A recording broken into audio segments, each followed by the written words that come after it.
computer audio, start video. Ashley's here with us. Yay. Wonder if there's anybody else with us. Let's look and see here. Ben Seaman is with us. Ashley and Ben, we have 3 minutes. Hey, look at this. Julian, Mohammed, Darren, Ashley, Ben. Got a good class here already. We've got 1 or 2 minutes left here. We have almost 3 minutes. Do any of you have a question for me? Hi, Mr. Griffin. Yeah, hey. Can you go over the torque loading diagram of the problem F5-7? I would love to. Let me find it here, Mohammed. Do you know what page it's on? Yeah, give me just one.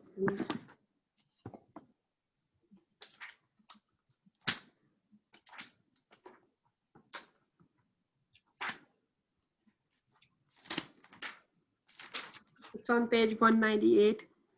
Thank you, that helps. F5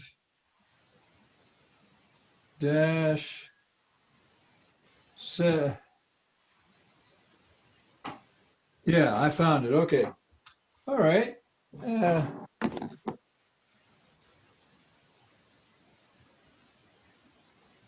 me adjust this screen here. This isn't right. There, that's pretty good. Yeah.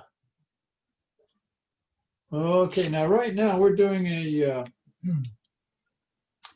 problem requested by Mohammed. You've got some gears here, and yeah, and there's actually 4 gears. There's one here, here, here, and here. Well, there you go. We've got 4 gears there. It's supposed to be evenly spaced. And now we're going to get out our red pencil and put the external torsions in. So what I'm going to do is I'm going to put a double arrowhead right there on 250 Newton meters. There we go. And then we have one going this way, 75. Put a double arrowhead right there, 75 Newton meters. And then this one here is going to the right,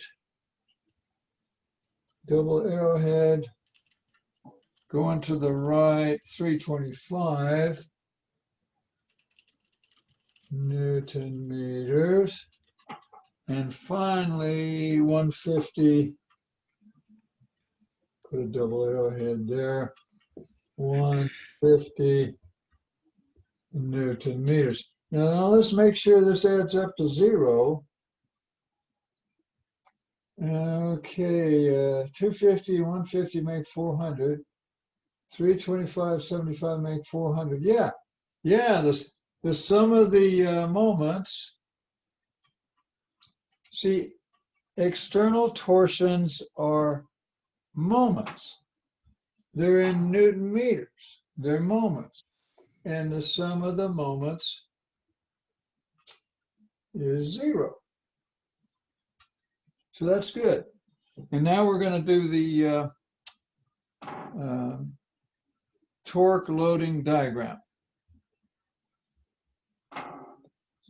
So let's make a torque loading diagram. And the way you make loading diagrams, remember there's 4 different kinds of loading diagrams. The torque loading diagram is one of them. And remember, torque is in, what's the word, interior. There's exterior and there's interior. Well, torque is interior, yeah. And so you take a section here, and you can see that is that the word I want? Interior, is that what I always called it? Exterior, and yeah, I think so. The interior torque, it will be going to the right. That's positive. Going to the right is positive, and it's 250. There we go. See where this is a torque loading diagram, and we have 250. And then see, this is going the other way, so it drops down 75. So it drops down a little bit to, what's 75 from 250? 175? Is that right? Yeah, I think Yes. so. 175. Uh-oh, we got to drop down 325. Well, what if you take 175 and you drop down 325? I can't do that in my head. Let's see. 325. Well, I get this drops down to minus 150. It's about like that.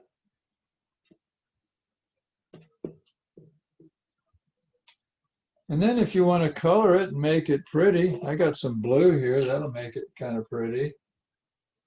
We can color it. Yeah, there you go. Color it, make it pretty. Yeah. Now there's our, now these are in Newton meters. See, that blue works pretty good. Maybe I'll write with it.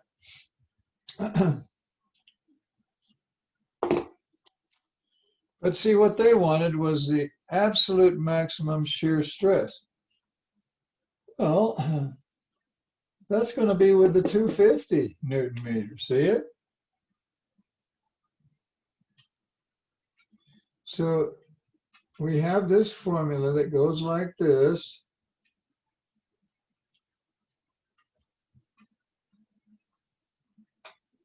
And if you want the maximum, well then, I think what we want is, if you wanted the maximum, you'd want that 250.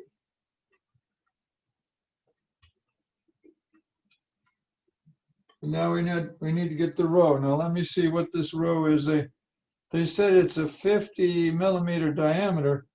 So what you need is 0.025 for the radius.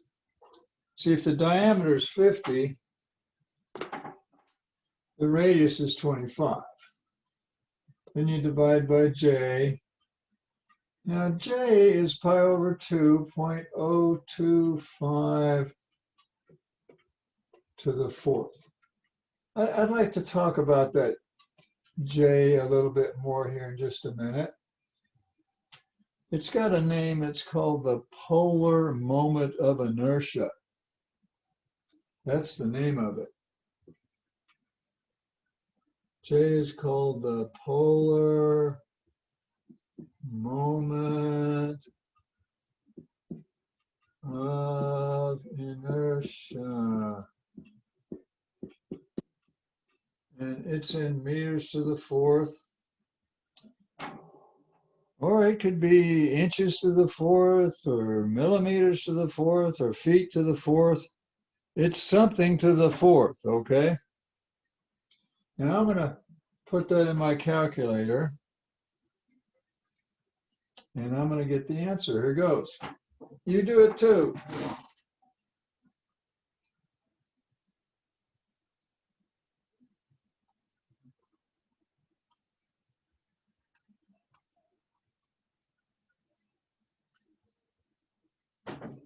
Well, I got an answer.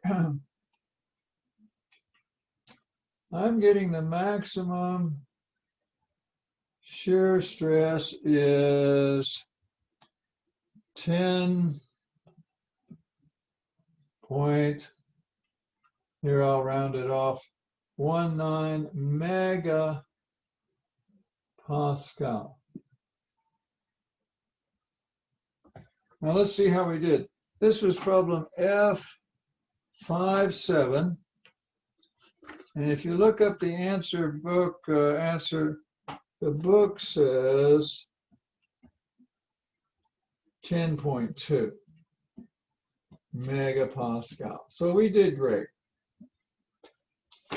Mohammed, are you okay? Are you satisfied with that problem now? Yes, sir. Thank you so much. Oh, anytime. Yeah, good. I'm glad you asked. Now let's talk about this J thing for just a minute here. Anybody else have a comment or question? What problem was that? Oh, thank you for asking. That was problem F57. F57. It was on page 198. Thank you for asking. Anybody else have a comment or question?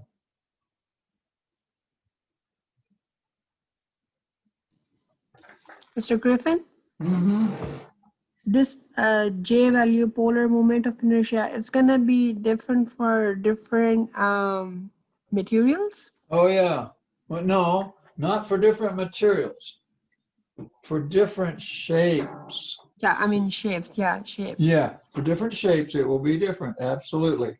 There's a table in the front flap of your book, and you can get them for different shapes. You can have rectangles, triangles, infinite number of things, okay? Okay. But I'm gonna show you what it is for circular things. That's pretty simple. Let me do that. Okay, well, I need the room to erase. I'm gonna erase all this. Okay, anybody else have a comment? All right.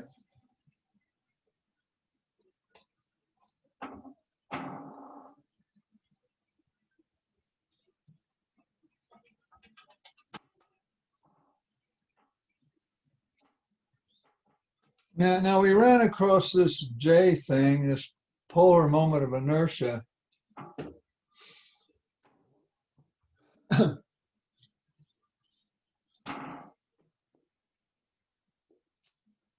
What it is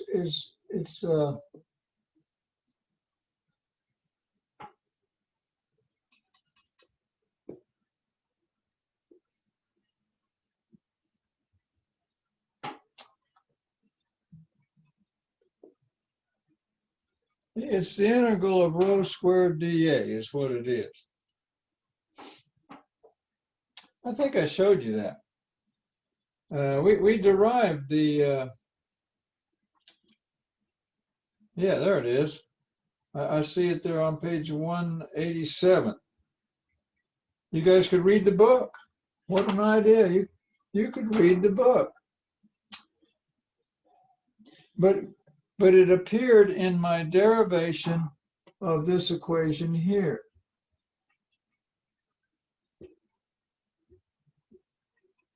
Probably the most important equation in the chapter. This is called the torsion formula. That's the name of it.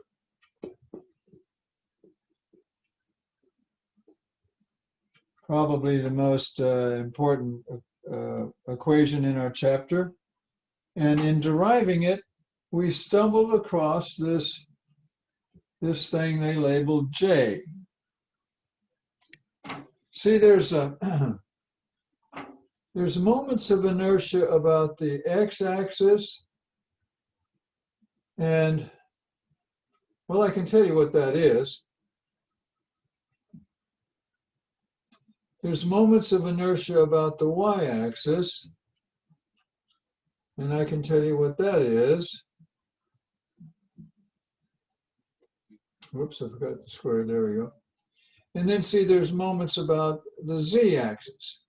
Well, it turns out that the moment about the z-axis is just the sum of these two, which would be the integration of x squared plus y squared dA. And you know what that is? If this is x and this is y, that's rho. So what this is an integration of rho squared dA. And they decided to call that J. It's really the moment of inertia about the z-axis. See, this is the x-axis, this is the y-axis. Now the z-axis, it's coming out of the board. You know, x, y, and z. It's the moment of inertia about the z-axis. And they call it the polar moment of inertia. Now, what these represent when we study bending later, they represent how difficult it is to bend something. Let me see if I can show you an example. Say here's this ruler here. I've got a ruler here, and look here. Oh, look, I can bend it. See? I don't want to break it, but I can bend it. Now, how hard it is to bend something is determined by these things here. Now, you'll notice, I'm losing my stuff here. You'll notice that it's pretty easy to bend this ruler this way. Can you see it's bent? Yeah. But you know what? It's really hard to bend it this way. I'm trying to bend it this way. It just doesn't want to bend this way. You know why? Because the polar the moment of inertia this way is a lot smaller than the moment of inertia this way. What these things are is how hard it is to bend something. Now what this is you're not bending it this way and you're not bending it this way. You're twisting it like this. It's kind of hard for me to show you guys that. But see, you're twisting it along its axis. And that's what the polar moment of inertia, it gives you a measure of how difficult it is to twist something. And see, it all depends on their cross section. We'll study that more in the future. But let me derive the equation that I used. I need this room though. For something round like this, the polar moment of inertia is equal to pi over 2 times, well, it would just be r to the 4th if this is the radius here.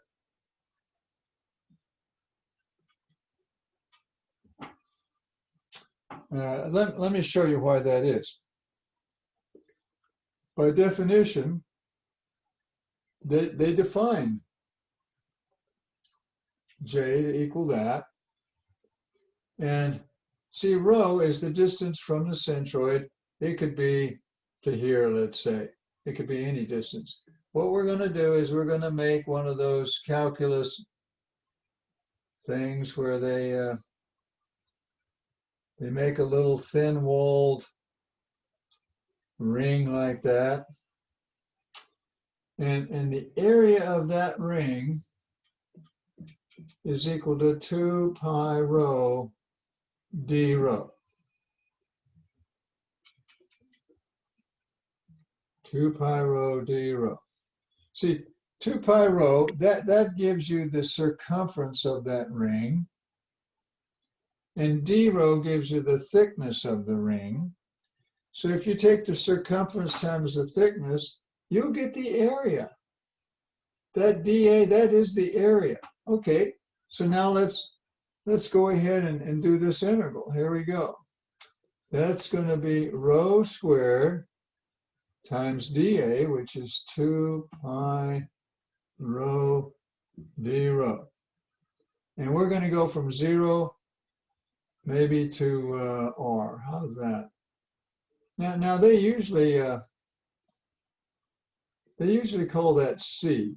The largest distance to the outside from the center, you'll discover our book for some reason calls that c. Okay, well here goes. We're gonna integrate this and we're gonna get this equation. Now be careful. This equation here only works for circular cross sections. If it's a triangle or a rectangle or anything else, it's a different formula. And you have to use the equations in the front flap of your book. Okay, calculus students. Now, if you'll integrate this, what you'll get is the 2 pi comes out in front. And that's rho to the third. See it there? So that'll be rho to the fourth over 4. And we're going to go from 0 to the outside radius there.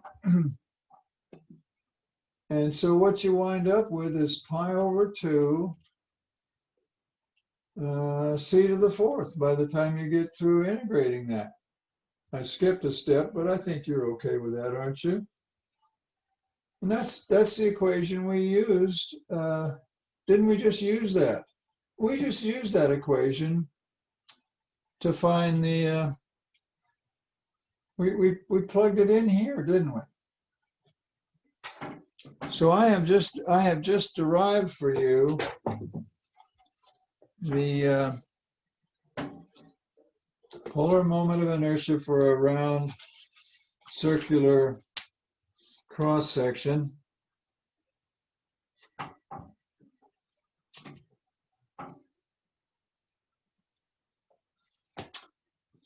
That's enough of that.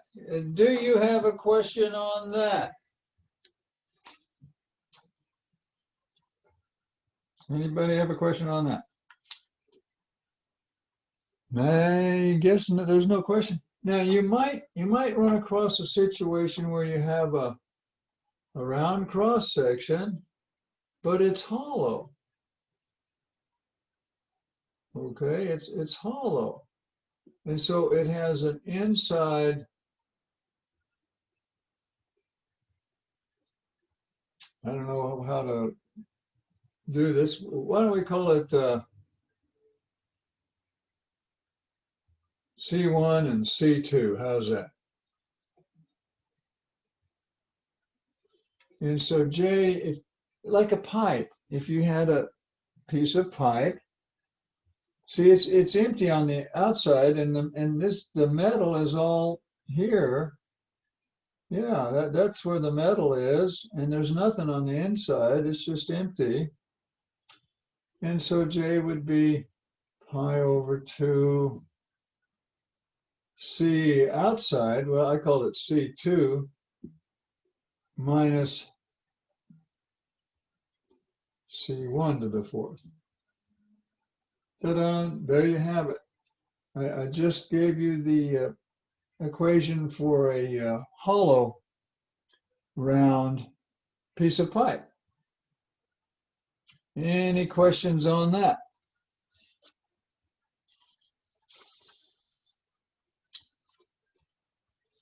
You guys don't have any questions. You're either you understand it or else you're just kind of sleepy there. Well, let's move on to our next topic then, shall we?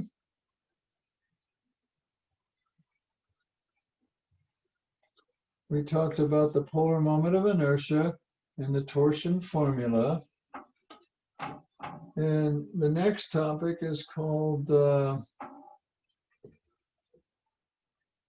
angle of twist. Angle of twist.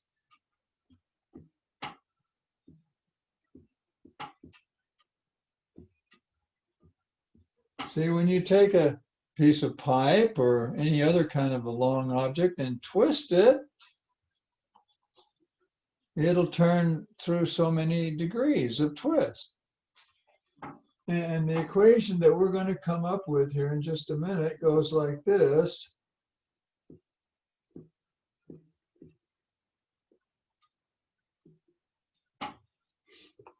That is the angle of twist equation. And you'll find it in your book. Let me show you where it is here. Let's see. Maybe I can find it. Help me there. See if you can find it before me. I'm looking here. I just found it. It's on page 207.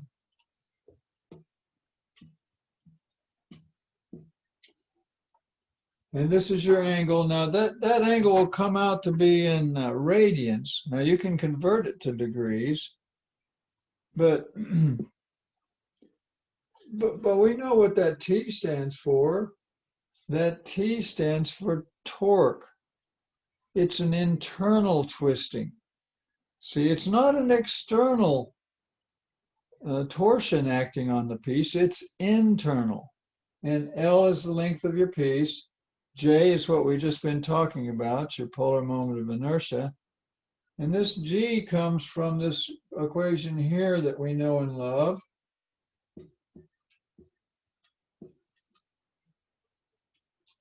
That's Hooke's law for rotation.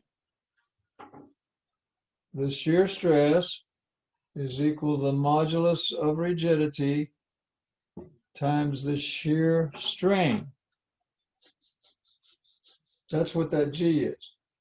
And see, you can look that up. There's tables of that. For instance, for A36 steel,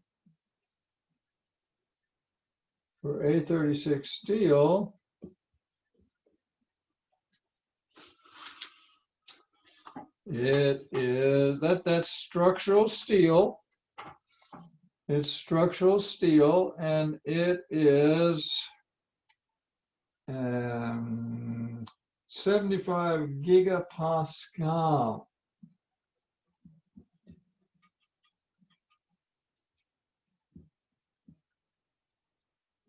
But see, we can look it up for anything. There's tables of that, and we can look. You can find that in the tables. It's the modulus of rigidity. And we've talked to you about the polar moment of inertia, the length, the torque. Yeah, okay. Now let's show you where that equation comes from. It goes back to, in your book, to page 185. There's an equation there in your book that goes like this.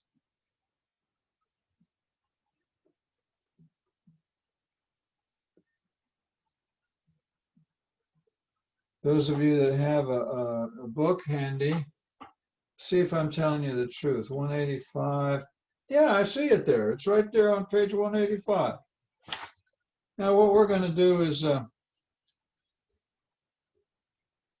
that equation is good, especially if your angle of twist is changing throughout your piece, which is quite possible.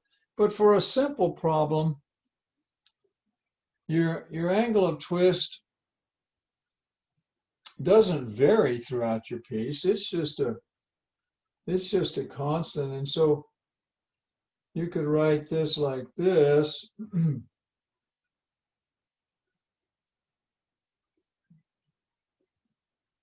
Here, let me draw you a rod here that's going to be twisted.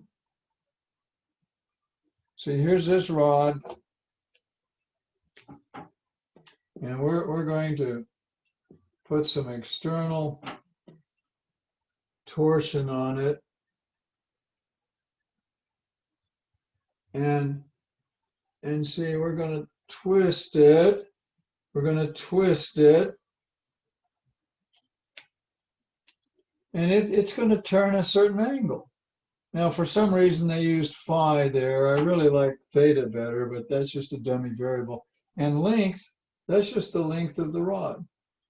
You know what? The longer the length, the smaller the shear strain.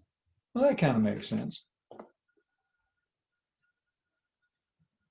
And the bigger the rho. Now remember what rho is. It's the distance from the centroid. If you look at this, if you look at this end piece, see, rho is this distance here. That's rho. See, if rho is 0, right at the very center, there is no shear strain. No shear strain at all. And the shear strain is maximum at the very outsides. At the very any place on the very outside is maximum. So we understand that.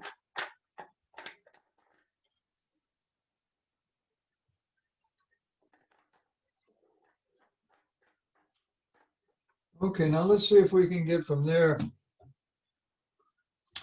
to here.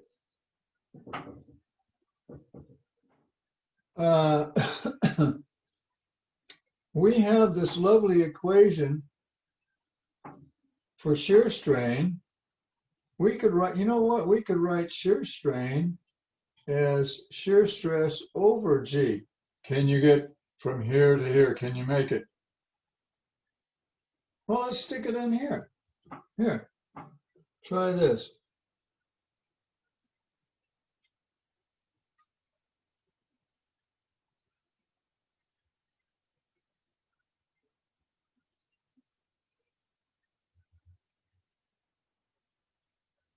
Am I doing this right? Just a minute. I think I'm getting confused. Just a second here. No, that's not what I want to do.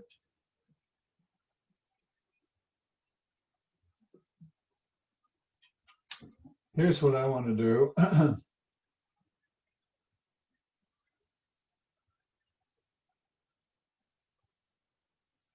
That's perfectly true. That's Hooke's law. But the shear formula goes like this.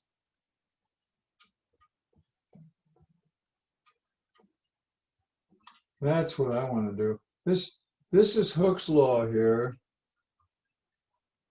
What we're doing right now, if you just tuned in, we're studying something called the angle of twist. And this is it. I'm just trying to show you where in the heck did it come from. Well, we know Hooke's law, and we know the, what do they call that? That's called the torsion formula. That's the name of it. I derived that for you. I think last time we went through the details. In fact, that's where that J came from. And yeah, that's right. Okay.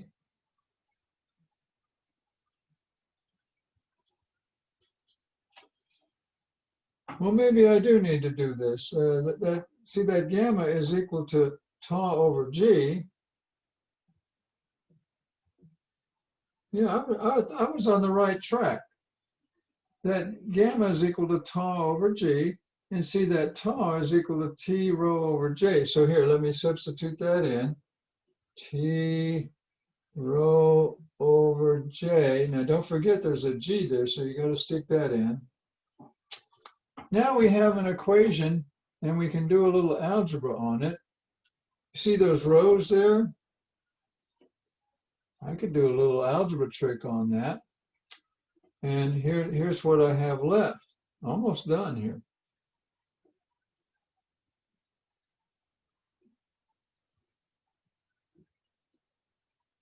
I don't like that phi. I prefer the theta. So I'm just going to call it theta. It's the angle this thing twists. That's what that is. Now, one last step and we're done. Theta is equal to TL over JG. We have just shown you where the angle of twist equation came from. Where did it come from? Well, it came from Hooke's law. It came from the torsion formula. And it came from shear strain. And I did explain this one day.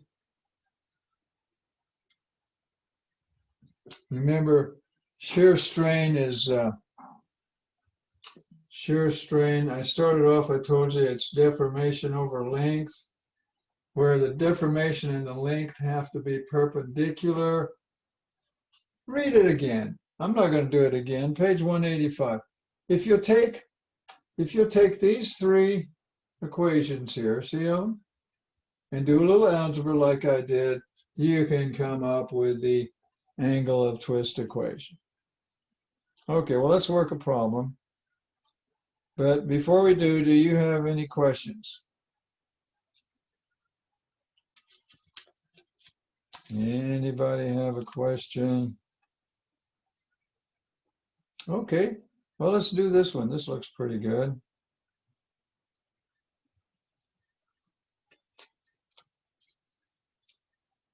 I want to do that one.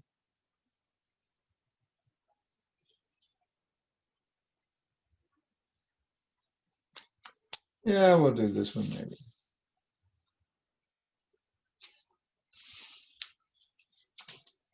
Okay, let me make some room here, and we're going to use this angle of twist equation, but I need the room. So kiss all this stuff goodbye for now.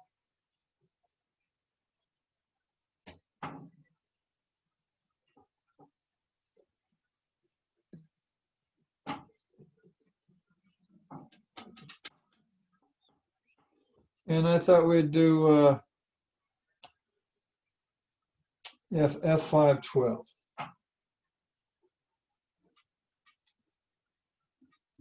Now help me find it. F512. Let me shop around here.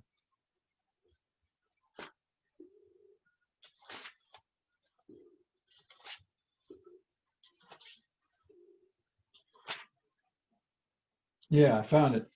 Okay. This one's got 5 gears.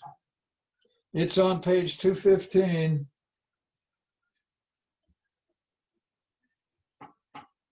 And we're going to find the angle of twist of the whole assembly there. All right. You've got 5 gears. 1, 2, 3, 4. There's 5 gears.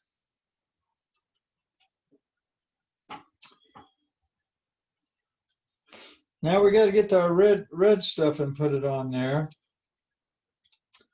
Here, I'll do the first one, and then I'll shut up. I'll let you do the others.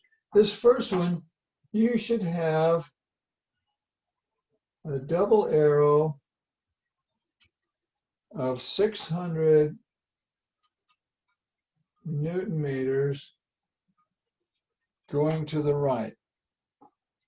We're doing problem F512. It's on page 215. I want you to put the, you know what that is? That's an external torsion. See, it's a gear. Somebody's turning this gear, and they're turning it like that, like that. And it's going to cause an internal torsion. But I'm going to shut up for a minute. I want you to put the red double arrows for the other 4 external torsions. Everybody needs a book, though. Does everybody have a book? Some of you might not have a book that's open, I mean, that you can get to.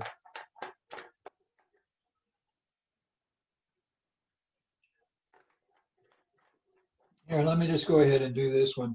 But you got to get this right. now, did I get that right? Uh-oh, I got that wrong. This is wrong. The double arrow goes on this end, doesn't it? Now on this one, it goes to the right.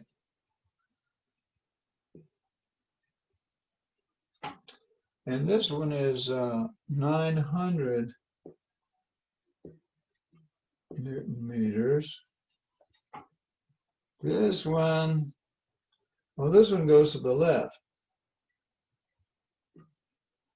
And it is 500 Newton meters. And this one goes to the left.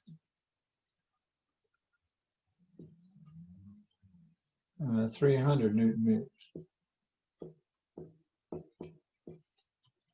And this one goes to the right.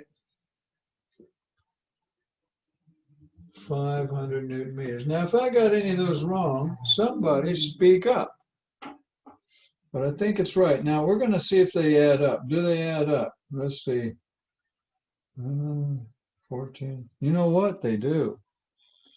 I got 1,400 going to the left and 1,400 going to the right. We're okay. Now, here's where you guys are going to do the what do they call that? The torque loading diagram.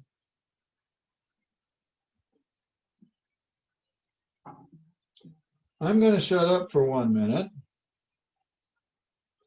And I want you guys to draw the torque loading diagram. If you mess this up, you'll never get the angle of twist of this assembly here, of this shaft. Okay, draw the torque loading diagram. I'll be quiet.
Well, I don't know if I gave you enough time or not.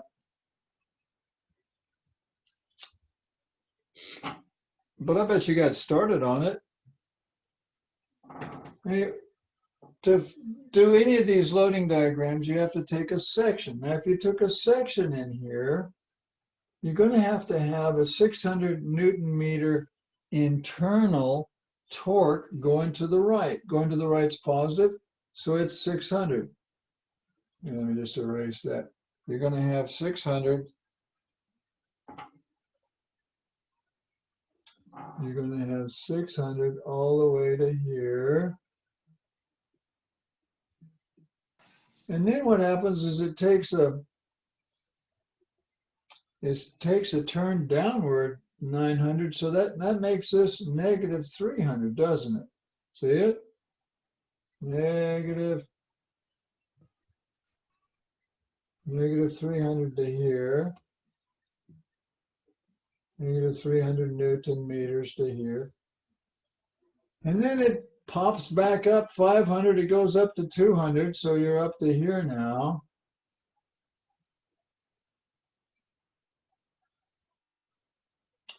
$200. And then what happens? Well, I think you take another jump up 3, so you go up to 5. So you end up right here,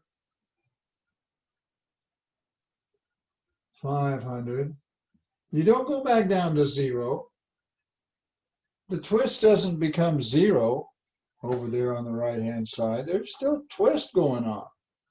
And then you can color all this in if you want and make it pretty. Here, we'll color it in. Here we go.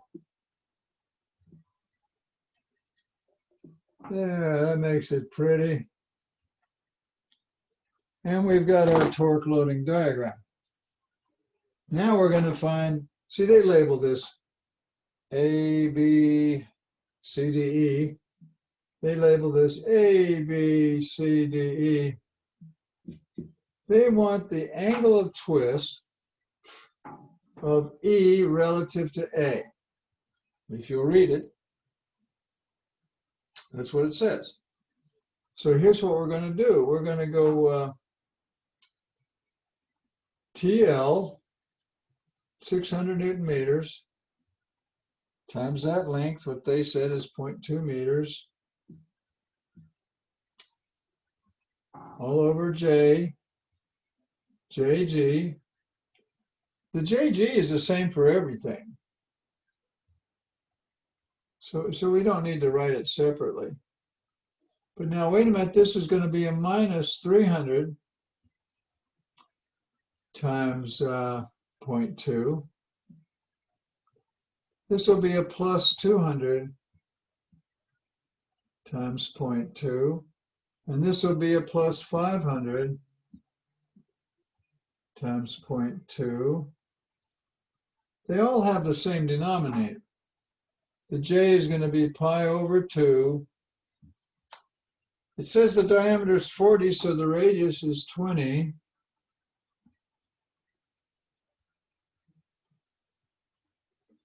And they said that the modulus of rigidity is 75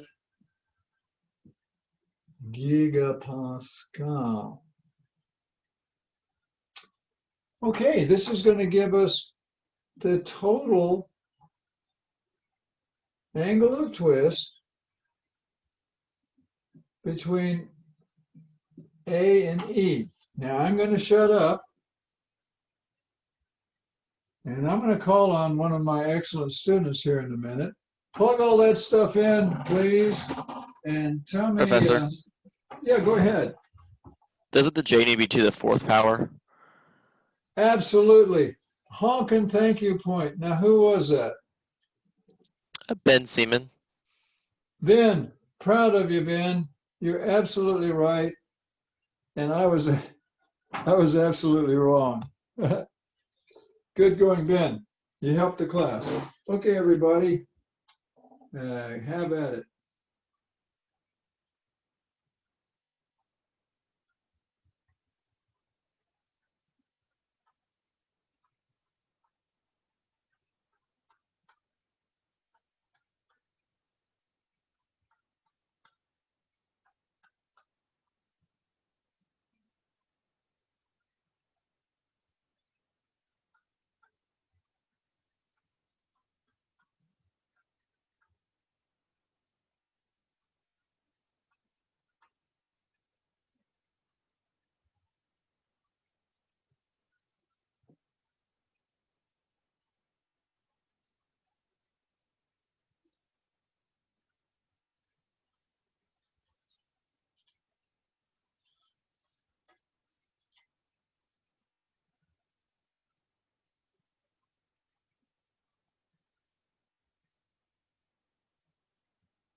Well, I'm going to call on one of my better students here.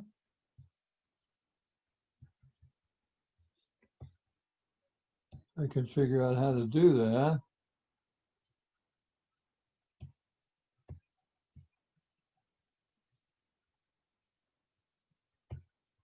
Shane, unmute and say hello, please. Hey. Hey, Shane, have you plugged all that stuff in and gotten the angle of twist yet? Yeah, I got 0.0106. That's what I got. I got 0.0106. Now, Shane, what's the units on that? It's unitless, right? It's, man, the guy sharp. It's unitless. It's unitless. It's radians. Radians don't have any units like meters or joules or newtons or anything. They're really a ratio. They're meters over meters, as radians are. But they might want the answer in degrees. So here we go. We're going to get our degrees. Now what I have, 0.01061. I'll write it out though, radians.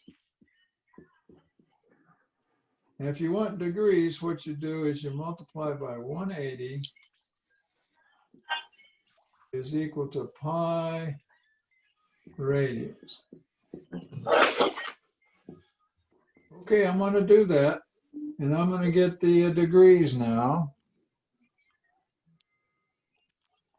Now, it's not much, but I'm getting 1.91 degrees.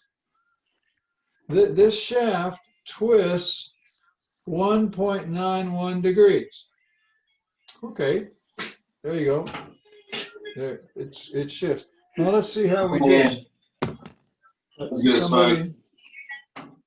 Somebody have a question or comment, anybody? I got something different for the angle. I got like Yeah, 0.6. Yeah, did you divide by pi? Because I got 0.6 as well. There's a pi right there. No. When No, you convert it from radians to degrees, like when I do 0.0106 Oh, well, times maybe I 180, I get the goofed up. Let me 1.9. try it again. You can get a thank you point for this. You multiply by 180 and you divide by pi. This is wrong. This is wrong. Now, who was it that I was just talking to? Who got the? Me and Darren, I think. Okay, Darren, and what's your name? Alex. Alex, proud of you, Alex. We're going to give you and Darren thank you points. How about 0.60779 degrees? How about the rest of you? Is that right? Somebody say, uh-huh. Yeah. Uh-huh. That's what I got. Yeah, okay. Well, I did it wrong. I pushed the wrong button. See, without you guys, I couldn't do this stuff. But together we're good. We can do this stuff. All right, now we're going to look at the answer book and see what they said. Now, we just did F5-12. And I'm going to go back here and I'm going to look up F5. And here's what they said. They said the book says 0.608 degrees. Yay! Look at there. They just rounded off. And so I'm happy, and I bet you're happy too. Now let's do another one. Unless you have a comment or question on that one.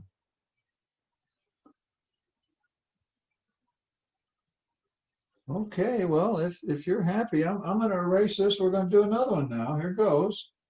And we've got some thank you points up there from students that are awake and on the ball.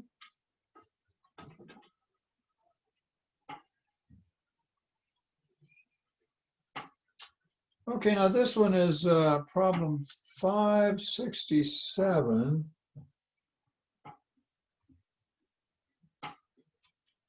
I hope I'm not doing your homework. I don't think I am. We need to look at that and see what your homework is, but it's on the blackboard. You can look it up. Maybe if we have time, we'll look that up. But I've got to find this 567, 560, there it is. Here we go. If it is on your homework, well then, you lucky guys, I'll be doing your homework for you, huh?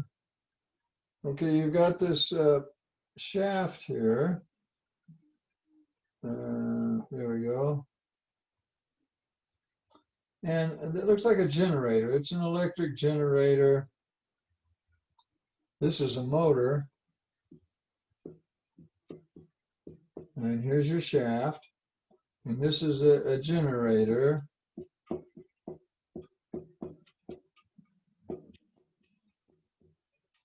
And let me read this now. This is 567. It's A36 solid steel shaft, 3 meters long. Okay. It has a diameter of 50 millimeters.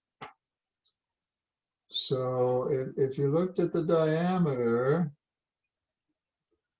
it's 50 millimeters diameter.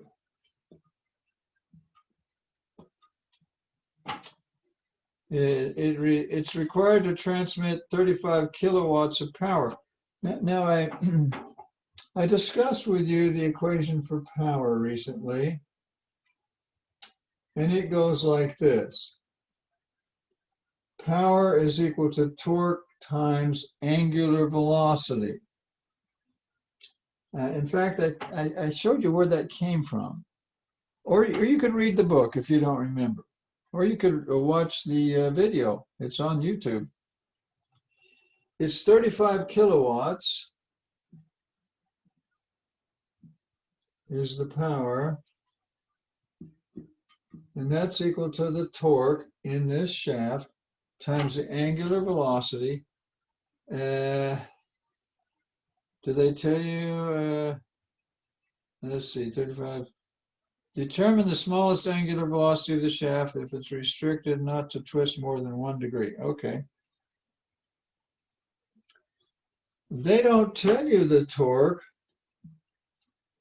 or the angular velocity, do they? Kind of got a problem there. Well, I tell you what they do tell you. They don't want it to twist more than 1 degree. Remember that problem we just did? I think it twisted 0.6 degrees. That was less than 1 degree, wasn't it? And how does that equation work?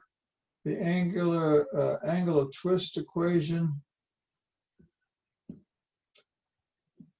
Let me show you something that will help you remember this equation. See, this is angular deformation. We have an equation that we derived, and it's in a previous chapter, and it's for linear deformation, and it goes like this. I bet you remember doing that. See, this is linear deformation, and it's normal force times the length divided by the area divided by the modulus of elasticity. You should have that memorized, NL over AE. Now, the way I memorized it was the book we used one semester used P for the normal force, and so we had PL over AE, and I would tell my students, what would you rather do, practice your violin lesson or go outside and PLAE? Yeah, that's how I remember it. See, this is linear deformation. This is angular deformation. That's how much it twists because you have internal torque. Okay, great. Well, now let's see. In this problem here, they're giving you this. They're saying that's 1, they're going to say it's 1 degree, okay? Wait a minute, we'll have to convert that to radians, won't we? And the length, we know that. what does it mean in this class when I circle something? It means that it's given. We know what it is. We know what the length is. Now, J, I think we can get that. We have a formula for it. It's just pi over 2 r to the 4th. Look at, I got it right this time. See, I put the wrong number up there before, but one of you excellent students helped me out. I think you can get that. And G is given. Look, hey, look here, guys and gals. We know everything except the torque, and we can solve it. Now look here. If you can find the torque, you can find the angular velocity. Isn't that what they want? Read it. Yeah, find the angular velocity. Okay, all we got to do now is put in the numbers.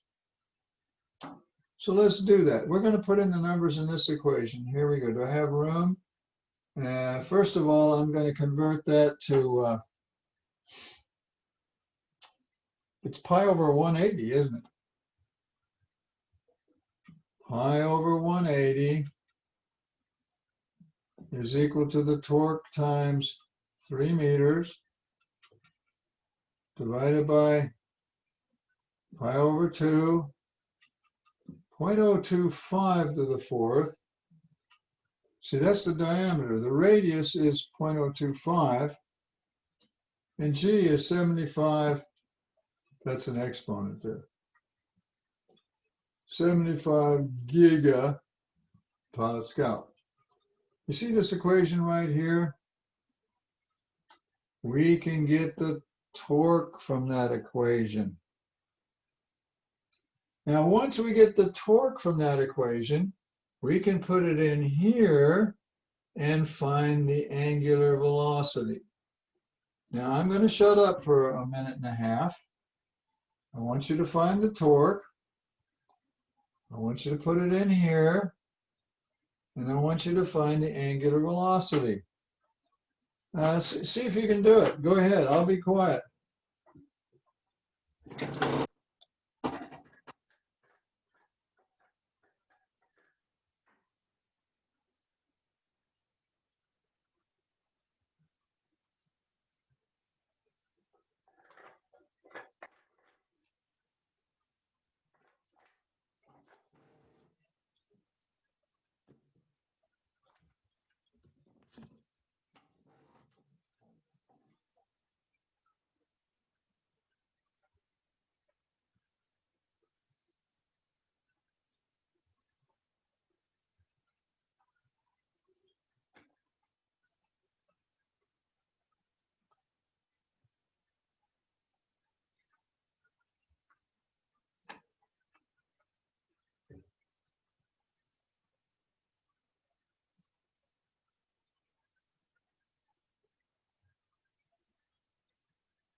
Well, I did this, and I got a torque of 130.7 Newton meters.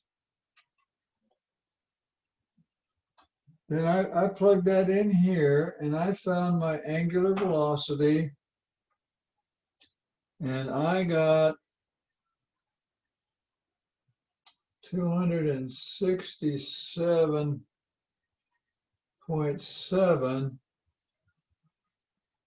radians per second.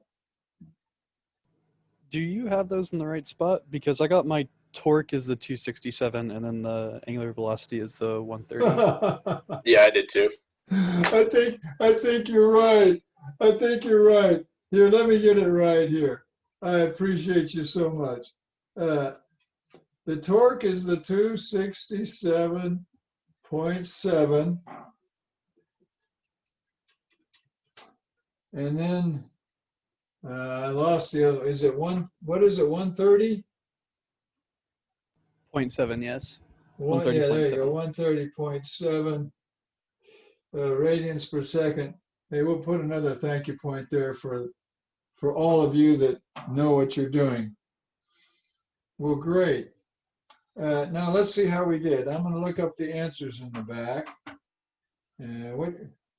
For those of you that just woke up from a daydream, we're doing 567, and we're going to see what they said. They said 131 radians per second. They just rounded off. The book got 131. They wrote it as radians per second, but that's okay. We did all right. We wrote it as seconds to the -1. It's the same thing, right? 67. Yeah, we did great. Now you might want to convert that to RPM. That's not very much RPM, but if you wanted to convert that, let me show you how I would do that. Now, a revolution is 2 pi radians. We all know that. And there's 60 seconds in a minute. And you see you can get rid of the radians, even though it's not a unit. You can get rid of them. And the seconds go bye-bye. And see, you can get revolutions per minute. You can get RPM. Okay, just for fun, I'm going to do that. I'm going to take the one. I'm going to do it with. We'll do that 131. Okay, 131 times 60 divided by 2 divided by pi. I'm getting 1250 RPM. They didn't ask for that, but if they did, you can convert it to RPM, no problem. Okay, any comments or questions on problem 567? Okay, well, we got time for one more here, I think. This will be fun. This is problem 539. Let me look at your homework and whatever tests or anything coming up. I'm going to erase all this unless you have a question. All right. Say goodbye to that one.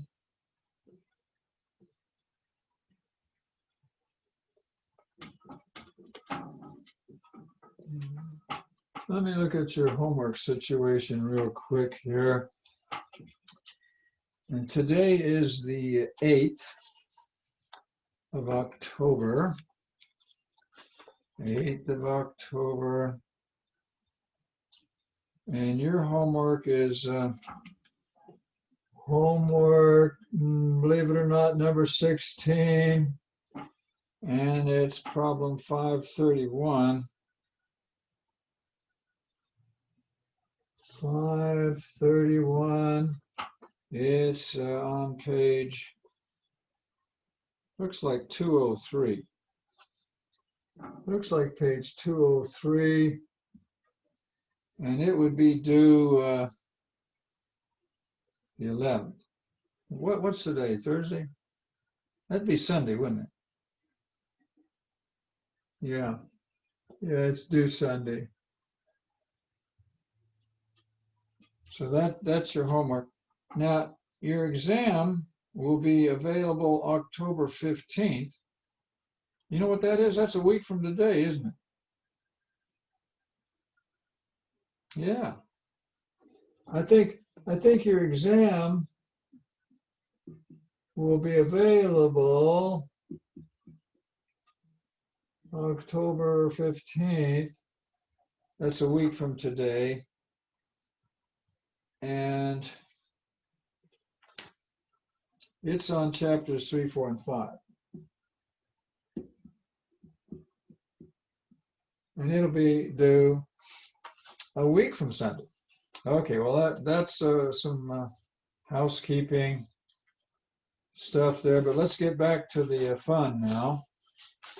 And what we want to do now is 539. I'm going to do problem 539 with your help, and it's on page 204. I think we might have time to get it done. Help me find it here, 204. 539. There it is. Okay. I need some room here to work. All right. Well, it looks like you got a shaft here with a motor. And the motor is producing 12 kilowatts. It's delivering 12 kilowatts. But then there's a gear here, and the gear, let me read what it says here. Gears A, B, C, remove, blah, blah, blah. It looks like this gear removes 5 kilowatts. This is gear C, and it removes 5 kilowatts. So see, you got 12 kilowatts of power in this shaft here. But if you remove 5, then in here, you would only have 7 kilowatts of power being delivered in this shaft here. And then B takes 4 kilowatts off, and they run something, I don't know, maybe a grinder or something. They've got the gears there, or pulleys, and they remove 4 kilowatts. So that leaves you with 3 kilowatts left in this shaft here. And then there's one final gear here, and it removes the 3 kilowatts. And you're left with 0 kilowatts here. And all you have here is just a sleeve. You've got a well-oiled sleeve. You have another sleeve in here, but they don't do anything. They just make sure your shaft stays in the sleeves there. Okay, we got all that info there. And the shaft has a diameter of 25 millimeters. Here, let me draw that for you. The diameter is 25 millimeters.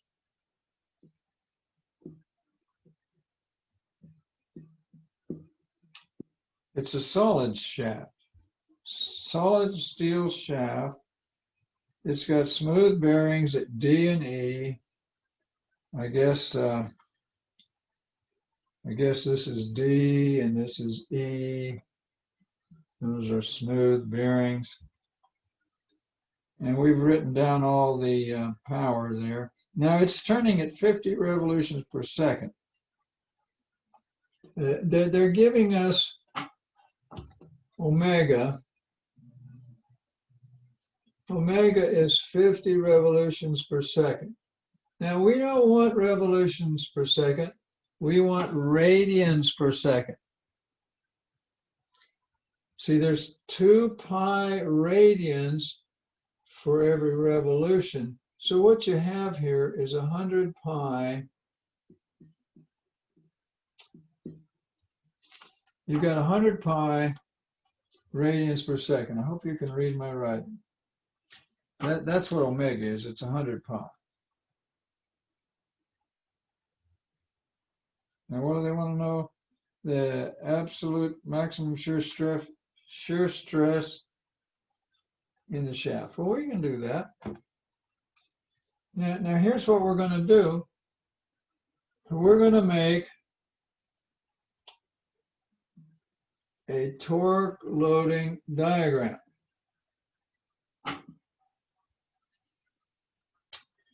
But see, we don't know any of the torques yet, but we have an equation that goes like this.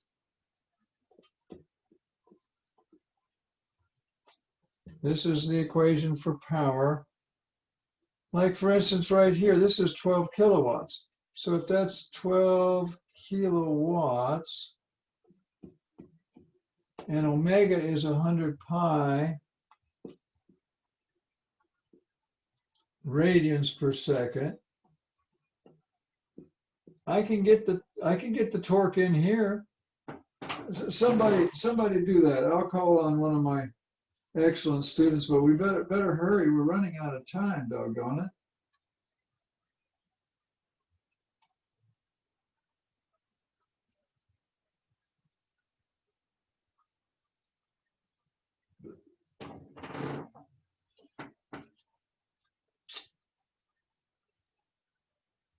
Maybe I should have started over there. Here, let's start over there.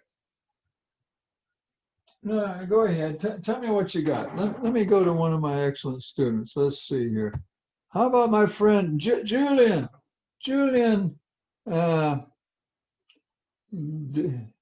decompose. No, that's not right. Debar. No, that's not right. Julian, demute. Yes. Unmute. That's what I want. Julian, unmute and say hi, please. Hello. Hey, Julian, did you get the torque right in here? No, I did not. That's Sorry. okay. Take your time. I'm not sure what to look for. Well, we got an equation here. Here's your power. Power is equal to torque times your angular velocity. And we know the angular velocity, Julian. It's 100 pi. Hope you can read my writing. That says seconds to the -1. Put that in your calculator and tell me what you get. Go for it, Julian.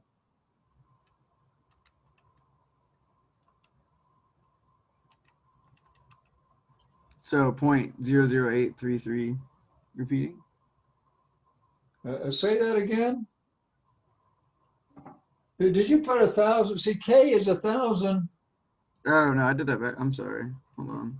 Go 12,000. Do it 120. again.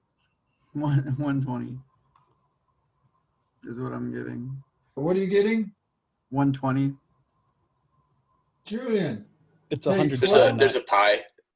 Oh shoot! Thank you. Do I not write clear enough for you guys? There's a pi right there. That's a pi. Okay, 38.197. That's more like it. 38.1. We could be lazy and just round it off. Julian, what would be the units on that torque?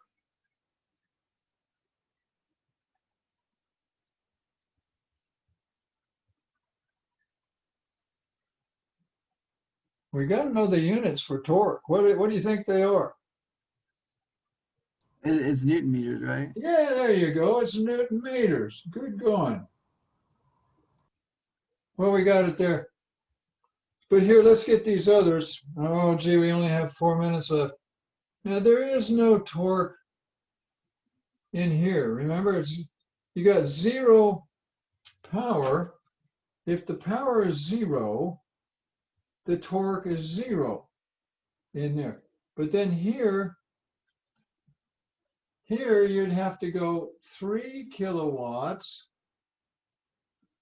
equals the torque in there times 100 pi. And that's going to be, I think I did that right. I'm getting a 9.55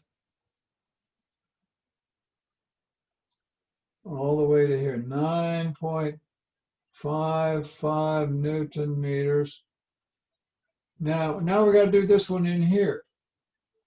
To do that one, you take 7 kilowatts equals the torque in there times 100 pi. And what you get is, now if I did anything wrong, you guys jump on me now. Sing out and tell me what's going on. I'm getting 22.3. So this jumps up to 22.3. 22.3.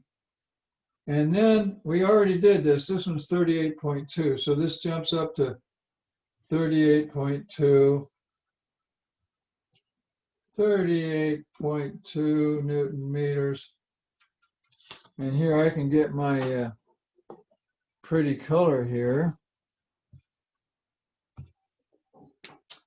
And I can color it all in, and we can have a nice torque loading diagram. Isn't that nice? There it is. That's my torque loading diagram. Now, what do they want us to do? Oh gosh, we only have 2 minutes left. We're running out of time. Well, what did they want here? Let me read this. They want the absolute maximum shear stress in the shaft. Okay, well, we can do that. It's going to be with the 38.2. You see, here's our equation. It goes like this.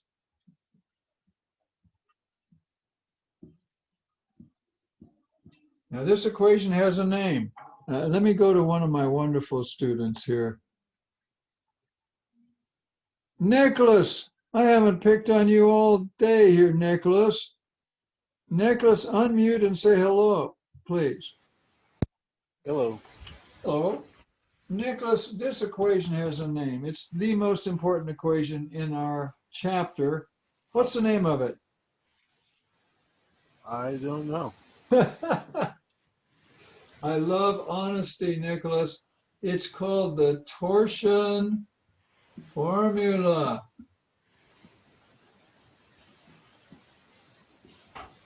And they wanted us to find the maximum shear stress. Well, it's going to be when the torque is 38.2. So go 38.2 Newton meters. Now rho, that rho is going to be 12.5. We don't want the diameter, we want the radius, so it's 0.0125 meters. And then this polar moment of inertia is pi over 2, 0.0125 meters to the fourth. I want everybody to solve this. I'm going to look up the answer in the back. And hurry up, get the answer, and we'll see if we can get that answer. Here goes.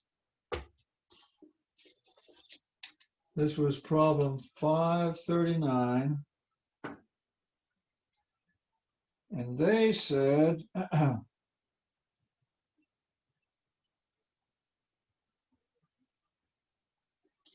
CF and BC, what are they talking about? 539, they have CF and BC. CF, BC. Oh, they wanted two answers. They wanted the answer in CF, which would be the maximum. That would be this one. And they said the answer is 12.5